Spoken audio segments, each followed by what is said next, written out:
Welcome to Cooking with Dan Leslie. My name is Janet Rapasardi-Hoff. Thank you for joining me this evening with Dan. How you doing, Dan? Good, Janet. How you doing? Good.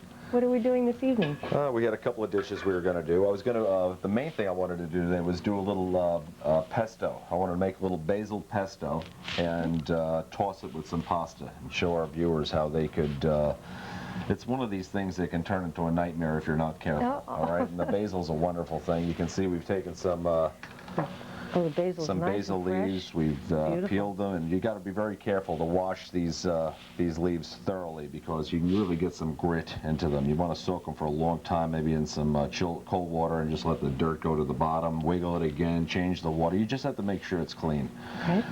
So what we're going to do with it, a lot of times you see that they had the that mortar and pestle sort of thing where they grind the garlic. Right. Well, I don't know, but we use a food processor here. Okay. Basically, we're going to mix some these basil leaves, this garlic, and some olive oil in this food processor over here, and then we're going to show our viewers how we toss it and produce it. It's one thing to get the basil, whether you bought it store-bought or not, but it's another thing to get it. You can really bruise the basil very easily if you get too much heat on it. So you don't want to focus on getting this basil super, super hot. You want to let the heat of the pasta take care of it and pretty much have the basil out at room temperature. I recommend doing it fresh. It's just got that incredible fragrance to it. Sure But you know, does. some of the store-bought stuff is okay. The main thing is putting it on the plate, whether you bought it in the store or you did it yourself. We're also going to do a loin of pork dish. We had a request to do our shrimp scampi, so I'm going to try to accommodate a few of our viewers with that. Ooh, and I had a shrimps are veal huge. dish we were going to produce.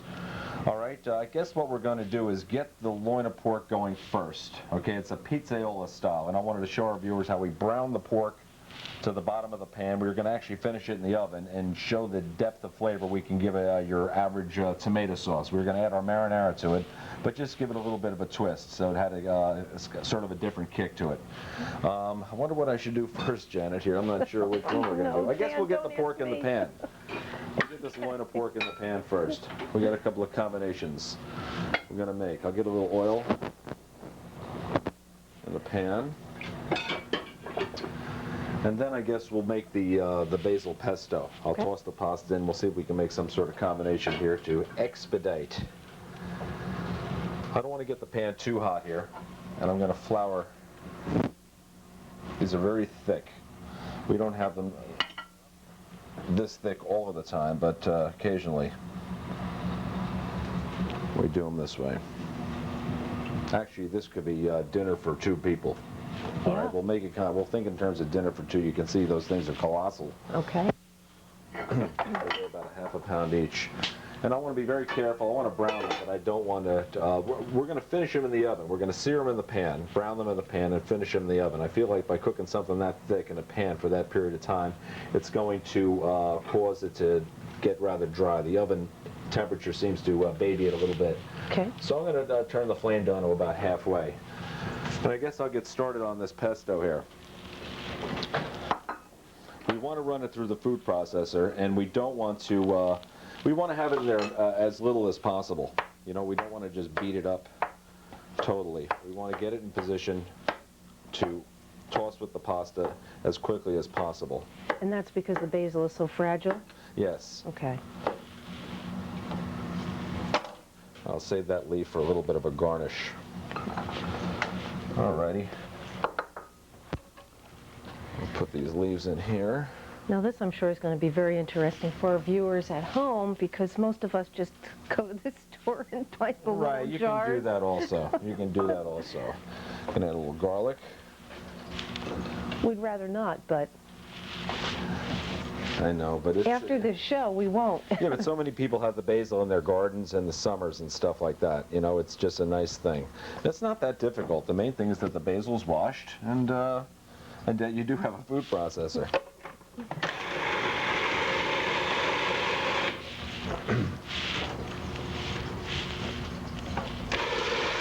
It's going to climb the sides of the processor. that. From time to time, we're just going to work it downward a little bit.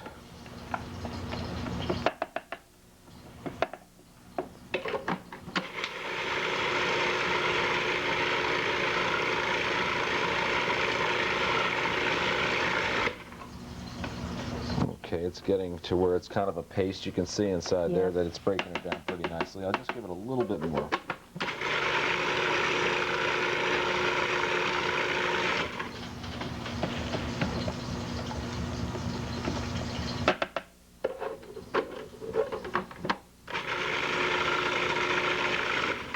think that about does it.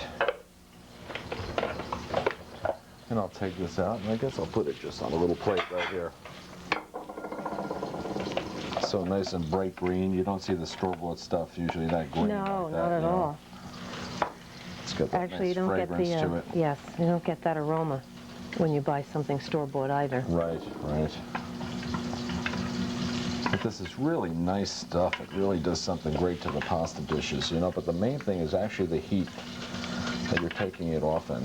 I almost forgot to mention to you that the basic recipe for the pestos have pine nuts in them. Oh, But I do a lot of different dishes that call for basil pesto to get tossed this way or that way, and a lot of times you just can't have. It isn't a matter of cost, but we avoid using the pine nuts. I feel like the main thing though is the olive oil, the garlic, and the basil. Okay. okay. All right, I can see that pork is moving a little bit. Let's see if we're going to try to brown it to the bottom of the pan, and we want to be very careful not to have too much oil in there. Maybe take a little bit out. Not browning quite the way I wanted it to. I guess while we're doing that, I wanted to serve this pesto with some linguine. I'll toss the linguine into our little pot here. And while the pork is cooking, we'll attempt to finish the our pesto dish. We're also going to do a veal cutlet dish with a little white wine and some shallot and some lemon, and we were going to do that scampi like I had told you. Ooh, can't I wait guess for maybe that. we'll do that scampi now. But these other dishes are taking just a little longer to do.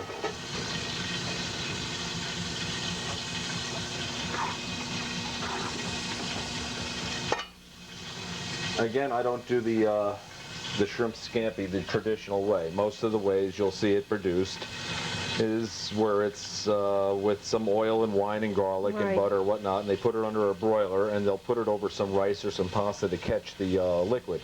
And we just do it a little differently. We don't bread it, but we do dust it with some breadcrumbs, and it helps crisp it up a little bit in the pan.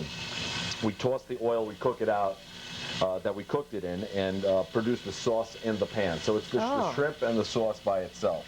Okay, it's a little different, but it's real tasty and real nice. So I'll add a little oil to the pan. I can hear that pork moving just a little bit. Want to be careful not to have too much oil in here. That's very important. Get a nice hot flame. So I got some nice jumbo shrimp.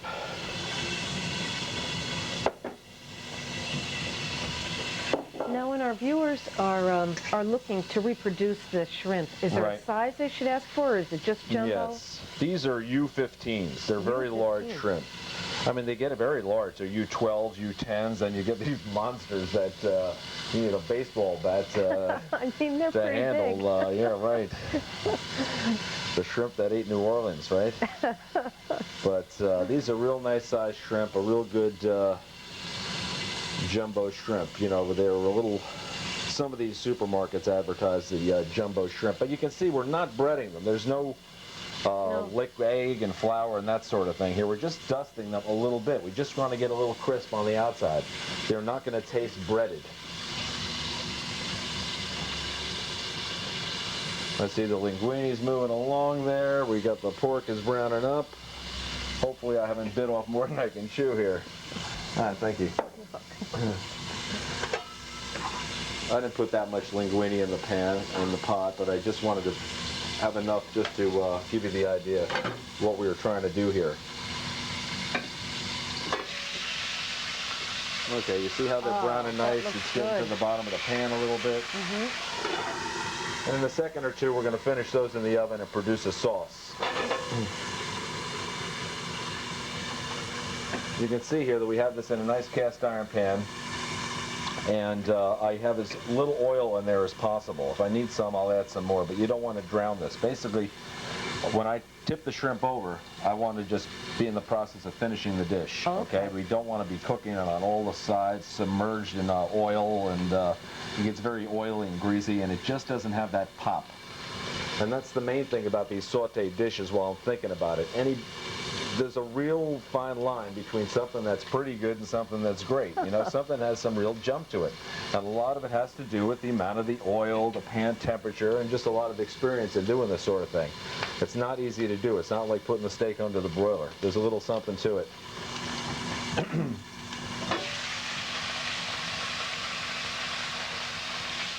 See that at the base of that pan? That's going to form the base of our sauce. Okay. All right, that's gonna. We're gonna add a little marinara to it. We're gonna do it this pizzaiola style, and we're gonna have some stock in it, so it's not a totally thick sauce. It's gonna be not loose either, but just a nice consistency. But you can see these shrimp here. They're starting to brown a little bit. Nice and golden. We don't want to burn them, but we want to bring it all the way up to that level where they're going to be. Where the heat of the pan is going to dominate the shrimp. There we go. There we go.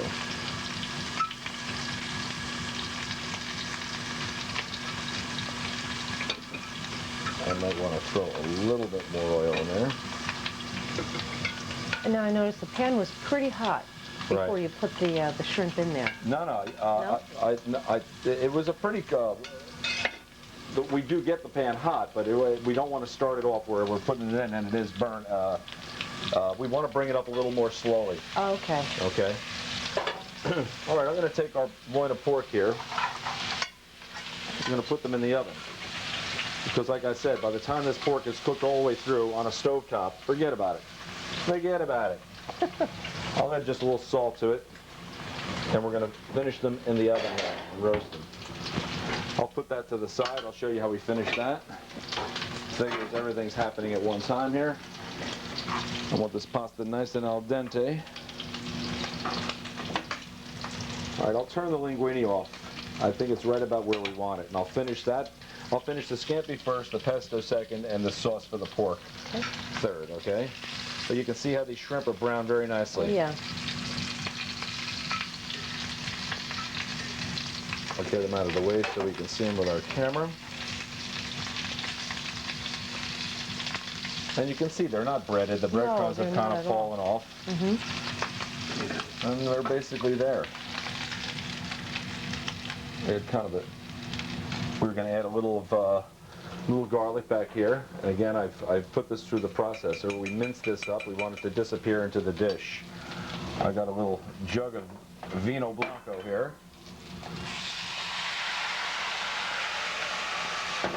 I got some shrimp stock as a neutral. Oh, now that's nice. I would think that would bring the flavor out significantly. Right. I know a lot of times you see chicken stock with fish and chicken stock with beef. Right. I think it's probably better that you have. For sure. Right. So we're going to add a little salt and pepper. So we got some white wine, garlic, the stock as a neutral, a little salt and pepper, and we're just going to finish it with a piece of butter. And again, this is very important that we get the right consistency for the sauce. Maybe I'll put one of the larger shrimp in the center. Scatter them around here a little bit.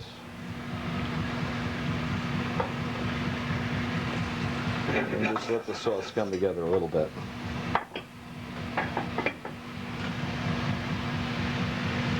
And add a little parsley to it to finish the dish.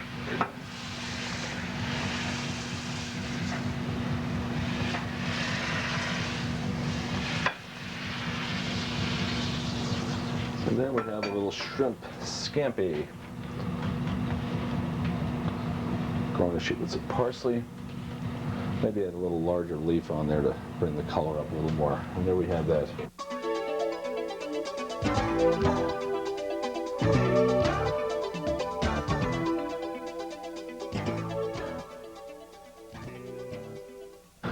All right, I wanted to finish that linguine with the pesto. Oh, Again, right. you can use any type of pasta you want. I've chosen linguine, but we're going to take the linguine and the main thing is that we're not going to cook the basil. We have our olive oil and our pesto at room temperature.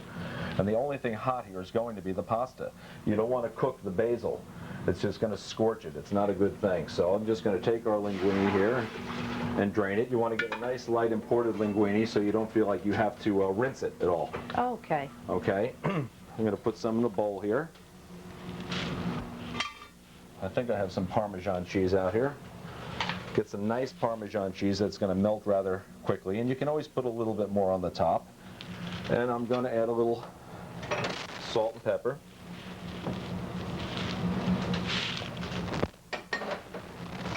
Just one of those dishes, you know, it's just really nice stuff. You know, as you're eating it, you're wondering about its secret properties or something that can be, we're going to add a little oil to it. We'll add a little bit of oil. If we need any more, we can add it a little bit later on. Got a nice virgin olive oil here.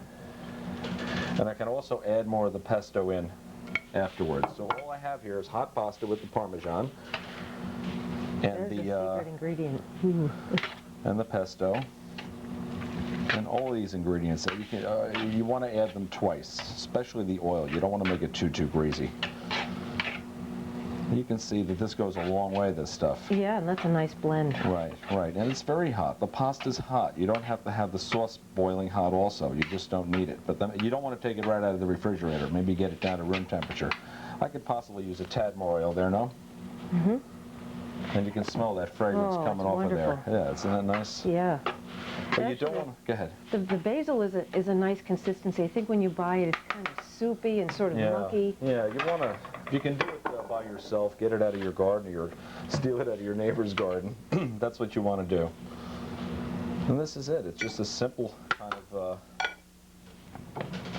thing, but it's just wonderful. And you really have to make sure it's washed well. There's such a, you think it's washed and it's not, and it gets very, very gritty. Add a little more of that to the top. And again, you can add more cheese. You can do different things with it also. I mean, we could have cooked some shrimp off, a little basil leaf garnish to it. We could have cooked some shrimp off and added the shrimp to it, julienned a little chicken with it, or just served it by itself as a side to something else that you're having for your meal, or to just have this as your main meal. But the main thing is don't cook the basil. Just add it at the end. Add it to your hot pasta, whichever pasta you've chosen.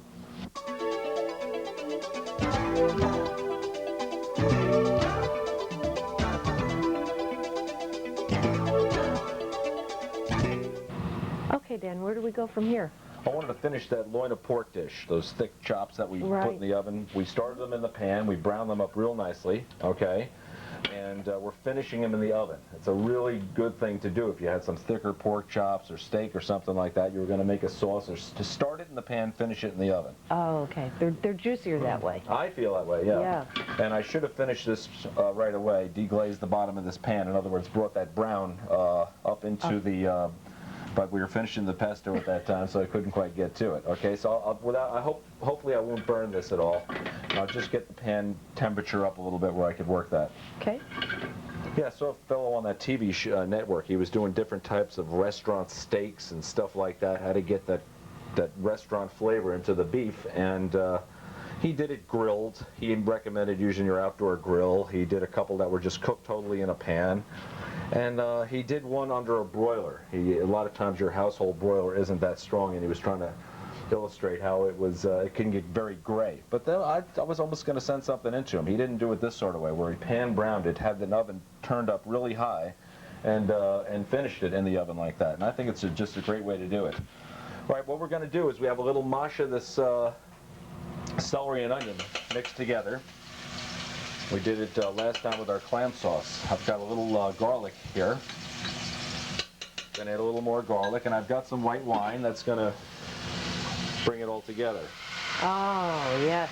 So it's one of these things that just it's going to be a tomato-based sauce.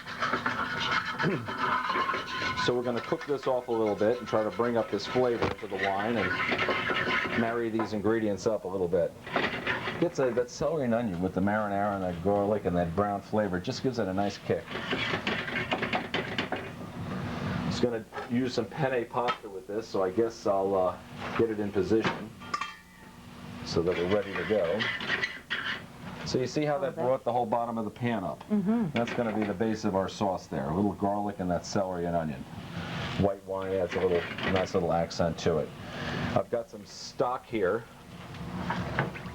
Just want to keep it on the loose side. And I've got some of our marinara sauce here. Nice Italian tomatoes. Oh, that looks nice and fresh. All right, so all we're going to do is reduce this, and yeah, they're great. So you can see that color it's given it, but it's a basic marinara sauce that we've sent it into another direction.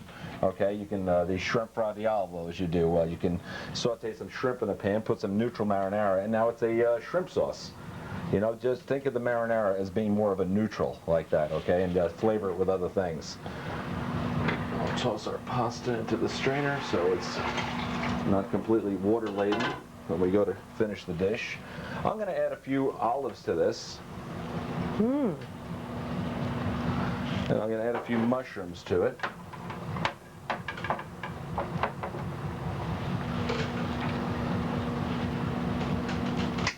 I'm going to add some salt and some pepper. Always salt and pepper. And I've got some crushed red pepper that we put into a blender here. I was going to ask you know, about it just that. evaporates a little bit, it gets into the dish a little more easily. It's very, very potent. These are red pepper seeds that are, so we're not going to make it Fra Diavolo style, but we want to give it a little zip. A little parsley, I'll put a little parsley into the sauce and then I'll finish it with a little more on top. So you can see also that we did want to reduce this a little bit. And if I just put the marinara in and reduce that, it'd be very pasty and very thick. That's why we put that neutral stock in there. So it's seemingly a little watery right now. Okay. So when we bring it together, though, it's going to get that nice consistency without being real pasty. So I guess it's about time for us to get our little cutlets out. You see they've roasted up nicely. And what we're going to do is finish them in the pan. I guess I'll put them in now. We're going to add a little Parma cheese to the top of these.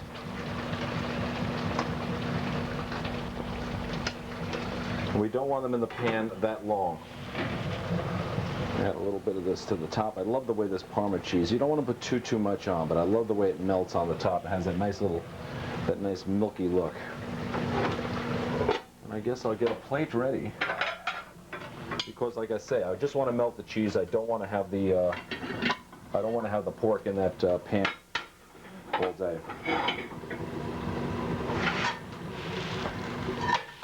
Now, is this the kind of recipe where if you See, that want it... melted 2 seconds there. Go ahead, Oh, yeah. Janet, I'm sorry. That's okay. If you wanted to make it hotter, would that be desirable, or is this... Oh, just... sure. I would, if this were just for me, I'd crank it right up. All righty, we're going to add our pasta. I could put the pasta on the plate, but I'm going to swish it around in the sauce a little bit, give it some nice color. I think that's enough. Okay, I'll plate it up over here. Which it's more than you need. It's like dinner for 2 here. I like to move it around the sauce a little bit and put just a little bit more sauce on. Pasta on the plate, little Parma cheese melted out on top, and we have this little sauce accented with the mushrooms and the olives, a little touch of red pepper, and I guess I'll just add some parsley to finish it. A little green. Keep that parsley on the top here, but it's very important that you don't try to finish a chop this thick in the pan. You dry it out. There's some loin of pork pizzaiola.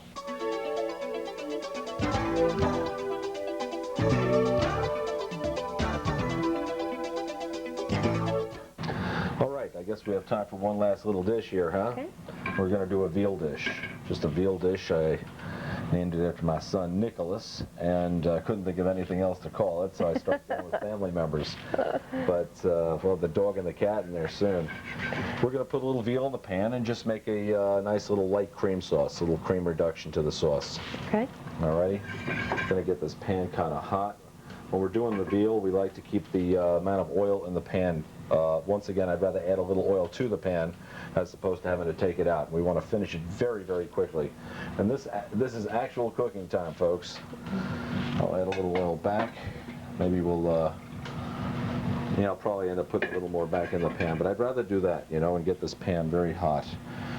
You don't want to flour these cutlets ahead of time. Notice we waited till the last second here. Yeah. Because they'll generally absorb the flour, will they? Right, it gets watery and clumpy, and it just, we're going to shake this off a little bit. It seems like it helps the veal dishes out a little bit if we shake the flour off. And you can see that pan is smoking, baby. Yeah, I'll probably have to add some oil to that.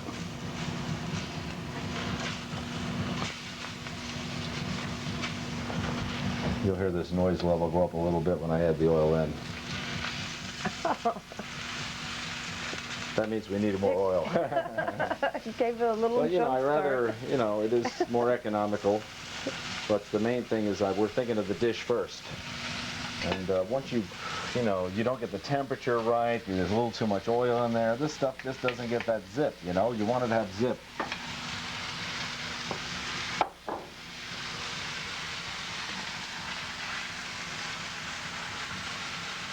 These are all leg pieces. You don't want to get shoulder pieces for this sort of dish. So we brown it up there nicely. Wow, that was quick. Oh yeah, we cooked it most of the way on the first side. It's basically done now. We can make the sauce for it. Alrighty, step back a little bit, Jen. I'll show you what we're going to do with this sauce. We're going to add a little bit of shallot to it. A little shallot and white wine again. I'm using the white wine today. We got a special on white wine. I'm going to add a little of this demi-glace. This is a brown reduction we made. Took us a couple of days to do, using veal bones, and we brown them in the oven and simmer them and simmer them and simmer them. But it kind of gives great color, and it's a neutral sort of thing that can help us with these dishes. I'm going to add a little stock to that. A little dash of lemon juice, fresh lemon juice. A little touch of cream. We don't want to over cream it, just a little accent to it, enrich the dish. A little white pepper. And some salt. We're also going to put some mushrooms in this particular dish.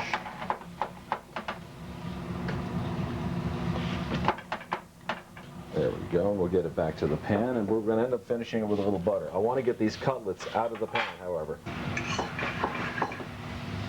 Actually, I don't need that butter there. And you can see it's got that nice velvety consistency. Perfect. Yeah.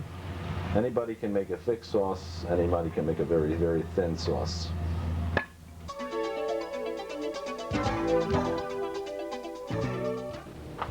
Hi, well, thank you for joining me and Dan in the dining room, ready to feast on all of the entrees Dan has made this evening.